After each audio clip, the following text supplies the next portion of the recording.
নজরুলের গজলগুলো কি শিরিক? কোনো কোনো মৌলবী নজরুলকে আল্লাহর ওলি বানিয়ে ফেলে, আবার কোনো কোনো মৌলবী নজরুল ইসলামকে কাফের মুরতাদ তো আগেও বলেছে, এখনও তাকে শিরকি কবি বলে ফেলে। যেমন নজরুলের নবী মোর পরশমণি, নবী মোর সোনার খনি, এই গজল নাকি এটা শিরকে ভরপুর। যারা এই গজল গায় তারা শিরিক করে। বাংলাদেশে আমাদের মনে আছে, আমাদের স্কুলে মিলাদের সময়, এগুলো মিলাদ স্কুলের বিশেষ অনুষ্ঠানে কিরাত প্রতিযোগিতা হতো, তারপর গজলের প্রতিযোগিতা। তো এই নবী মোর সোনার খনি, নবী মোর পরশমণি কত মধুর কণ্ঠে গান গেয়েছে আমরা দেখেছি। এখন গায় কিনা আমি জানি না। একেবারে তারা পুরস্কারও পেয়েছে। মৌলবীরা খুব ভালো করে এগুলো গাওয়াইতো, মৌলবী স্যারেরাই গাওয়াইতো এবং পুরস্কারও পাইত। এখন মৌলানা আব্দুর রাজ্জাক বলেছে এর মধ্যে আছে কুফরি আছে কিনা মৌলবী সাহেবরাই ভালো জানে, ইসলামের ভাষায় কোনটা কুফরি না কুফরি। এটা আমাদের চাইতে মৌলবী সাহেবেরা ভালো বলতে পারবেন। আমরা যদি রাজ্জাক সাহেবের কথা, মৌলানা রাজ্জাক, সালাফি মৌলানা, ওহাবি মৌলানা, আপনার মৌলানা গাবগাছি, যাকে মৌলানা গাবগাছি যাকে কাজ্জাব বিন কি যেন বলে, আরে কি রে, কাজ্জাব বিন রাজ্জাক নাকি কি যেন বলে, কাজ্জাব বলে, শয়তান বলে, কাফের বলে, কে বলে? গাবগাছি। কোন গাবগাছি? যারা আমরা আব্বাসী হিসেবে চিনি। আবার আব্বাসীরা কিন্তু আমি গাবগাছি বলি না, আব্বাসীকে গাবগাছি বলে, বটগাছি বলে। কারা জানেন? ওই যে 35 বছরের পেইসা হুজুর আছেন একটা, জোসে হোশ হারায় ফেলে যে লিখেছিল, সেই মৌলবী বলে। আমি বলি না। আপনারা আবার আমাকে দুষবেন না দয়া করে। মৌলানা আব্বাসীরা গাবগাছি আমি বলি নাই। কে বলেছে? এটা পেইসা হুজুর, ওই যে যেটা জোশে, বুঝছেন তো কারা, মাদানী শেষে নাকি লাগায়, ওই পেইসা মাদানী আছেন একটা, ও বলছিল, 28 বছরের শিশু বক্তা, এই যে চাইছে, সে বলেছিল মৌলানা আব্বাসীরা গাবগাছি বলছে, আমি বলি নাই। বটগাছি বলছে, শুধু তাই বলে নাই, জুতাতে পিঠাইতে বলছে। কে বলছে? ওই মৌলানা পেইসা হুজুর মাদানী, পেইসা হুজুর মানে শিশু বক্তা মাদানী, যেটা জোশে জেলখানায় চলে গেছিল, সে বলে জুতাতে পেটাইতে বলছে এই গাবগাছিকে। আমিও গাবগাছিকে আমি বলি নাই। এই গাবগাছি আবার এই যে মনে পড়ছে, রাজ্জাক বিন ইউসুফেরও বলছে কাজ্জাব বিন ইউসুফ, যে সবচেয়ে বড় শয়তান, সবচেয়ে বড় কাজ্জাব মানে মিথ্যাবাদী, চরম মিথ্যাবাদী, বড় মিথ্যাবাদী, মহামিথ্যাবাদী। এবং বলছে আমি ওই জানোয়ারটার নাম নিতে চাই না, এইভাবে বলছে। কার কথা? রাজ্জাক বিন ইউসুফ। সেই রাজ্জাক বিন ইউসুফ, যিনি আবার বড় আলেম, সালাফির সবচেয়ে বড় আলেম বর্তমান সময়ের, তিনি বলেছেন নজরুলের গানে কুফরি আছে। কওমি মাদ্রাসার অনেক লোককে বলতে শুনেছি আমি যে নজরুল ইসলামের বিরোধিতা করছে বলে পাগল হয়ে মারা গেছে শেষে। যেন প্রথম পাগল হয়েছে দুনিয়াতে একটাই, নজরুল ইসলাম। আবার আমি দেশের একজন বিখ্যাত ব্যক্তি সহ আরও কয়েকজনের কাছে শুনেছি যে নজরুলকে আসলে ধর্মান্ধ গোষ্ঠীরা মাথা আঘাত করেছিল, তাই তিনি পাগল হয়ে গেছিলেন। এটা স্বীকার করে না। আমি জানি না এটা সত্য, আমি শুনেছি এটা। যেমন মৌলবীরা বলে যে ইসলামের বিরোধিতা করে কবিতা লিখছে, গজল লিখছে, ইসলামের বিরোধিতা কবিতা লিখছে, অন্যান্য লেখা, তাই পাগল হয়ে মারা গেছে। চিন্তা করে দেখেন আমাদের দেশের, এরা শুধু রবীন্দ্রনাথ নিয়ে পড়ে থাকে না, এখন নজরুলের বিরুদ্ধেও লাগছে। কারণ এদের কোনো কাজ নাই। এদের কাজ হলো মানুষের কাছ থেকে টাকা পয়সা নিয়ে মসজিদ আর মাদ্রাসা বানানো, আর যা ইচ্ছা তাই বলা, সত্য মিথ্যা, মানে কোনটা বলা উচিত কোনটা বলা উচিত তারা সব জানে।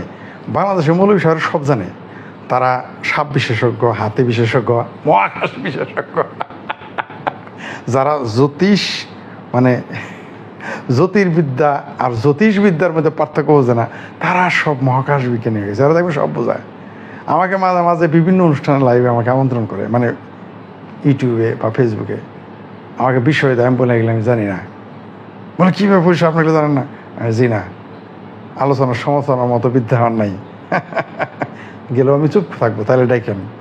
যা আমি জানি না তার আলোচনা সব বুঝে তারা ত্রিকোণমিতিও বুঝে।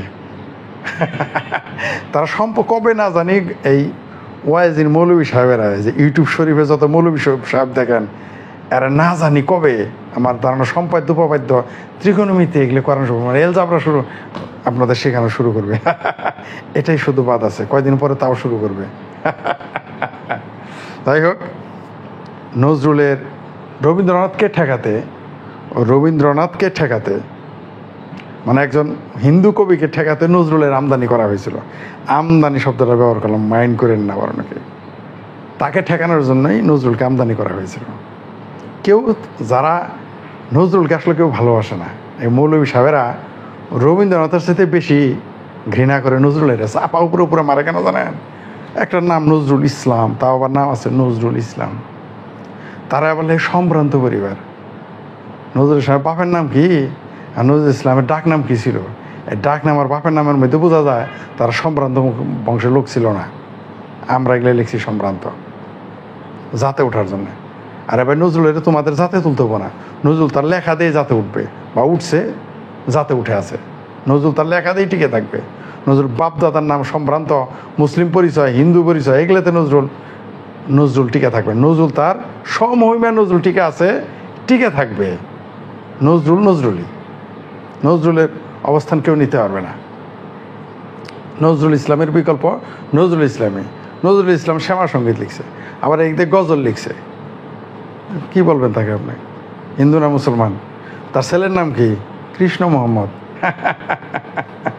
ছেলের নাম রাখছে কৃষ্ণ মোহাম্মদ। আজকে যদি কোনো ব্যক্তি যদি নজরুলকে ফলো করে, তার সন্তানের নাম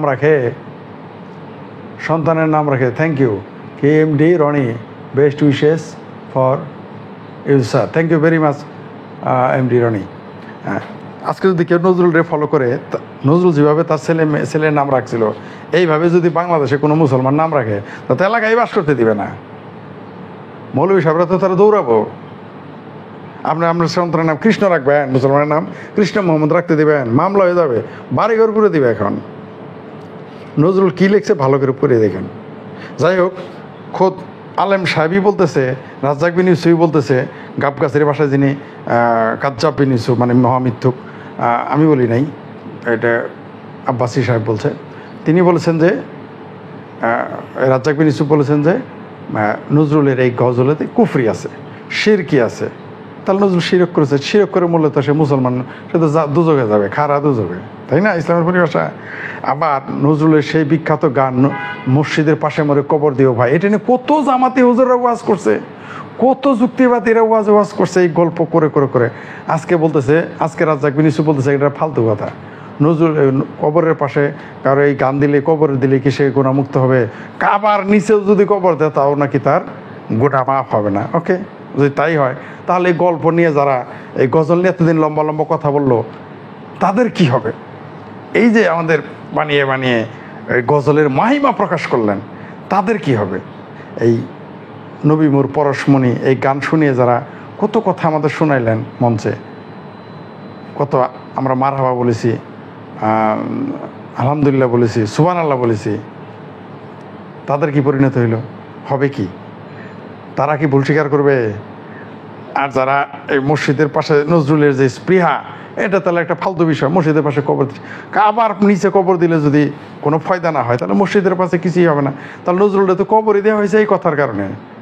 ওই মসজিদের পাশে নজরুল ইসলামের যে কবর দেওয়া হয়েছে, মাজার বানানো হয়েছে, সেখানে তো ওই কবিতার কারণেই দেওয়া হয়েছে তারা। শোনেন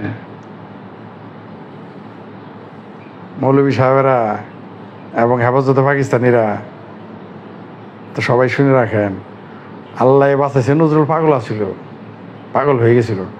নজরুল যদি বেঁচে থাকতো তাহলে কি যে লিখতো। আর বললাম না, বুঝে নিয়েন, 100 হুমায়ুন আজাদ যা লিখতো না, 100 ডক্টর আহমদ শরীফ যা লিখে যাইতে পারে নাই, এক দুইজনে মিলে 200, তার চেয়ে বেশি লিখা যাইতো নজরুল। যেটুকু নজরুল লিখে গেছে না, সেইটুকুর ঝাল লাগে। আপনারা দেখেন সেগুলো ঝাল লাগে, থামান। নজরুল যা লিখে গেছে আপনাদের সম্পর্কে, ওগুলো আগে ঠিক করেন। নজরুলের এখন ইসলামে বাংলাদেশে 95% মুসলমান দেশের জাতীয় কবি, অথচ এই নজরুল ইসলামকে কাফের, মুরতাদ, শয়তান, অসুর, কত কথা না শুনতে হয়েছে তার। কত টিটকেরে দিছে। আর আজকে ইসলামের জাতীয় কবি আবার একদল বলতেছে যে হে শিরকি কবি। মানে সব বাংলাদেশের মৌলবীরা, বললামই তো, বাংলাদেশের মৌলবীরা আর কিছুদিন পরে আপনাদের জ্যামিতি শিখাবে, সম্পাদ্য শিখাবে, তারপর আপনার বীজগণিত অঙ্ক করাবে, পদার্থবিজ্ঞান পড়াবে। এগুলো আপনারা পড়েন। ডাক্তারি তো করে, দোয়া দরুদের ডাক্তারি তো শুরুই করে দিছে, এখন তো কোনো কিছু নাই। আর এক গর্ধ ভরে দেখলাম, সে আবার কোটটাই পড়া, সে লিখছে যে কি, আরে অপারেশন থিয়েটারে সুরা পড়লেই হবে, অ্যানেস্থেশিয়া দেওয়ার দরকার নেই। চিন্তা করে দেখেন, এগুলো আজকে মৌলবীরও তো এই কথা কওয়ার সাহস পায় না। কোটটাই পড়া এক মৌলবী, তার নামের তাই প্রফেসর নাকি ডক্টরেট লিখে আবার। কত বড় গর্ধবের বাচ্চা কর্তবেরা এই দেশের মানুষ, আর এগুলো শুনে এই দেশের মানুষ। তাইলে রাজ্জাক বিন ইউসুফের ভাষায় নজরুল শিরকি করে গেছে, তো শিরক করলে তো আর সে মুসলমান কোনো দিনই বেঁচে যেতে পারবে না। তার উপর আবার মুর্শিদের পাশে কবর দিলে যেহেতু লাভ নাই, তাইলে আর কি করার আছে? তাহলে ওই রবীন্দ্রনাথকে নিয়ে সমালোচনা করে এটা নিয়ে ভাববার তো কিছুই নাই। নজরুল এরা দুযোগে পাঠাই দিয়েছে। এমন কি এই লামা জাহাবিরা আমগর রাসূলের, মুসলমানদের প্রিয় মানুষ, মুসলমানদের জান, তার বাপ মায়ের দুযোগে পাঠাই দেয়। তাই আপনারা আমারে দুযোগে পাঠালে তাদের কিছু যায়। নজরুলের দুযোগে, যেখানে নবীর বাপ মায়েরা দুযোগে পাঠাই দিছে, সেইখানে আমারে কাজী নজরুল ইসলামের আপনারা দুযোগে পাঠাই দেয় করে কি কয় টাকা লাগবো?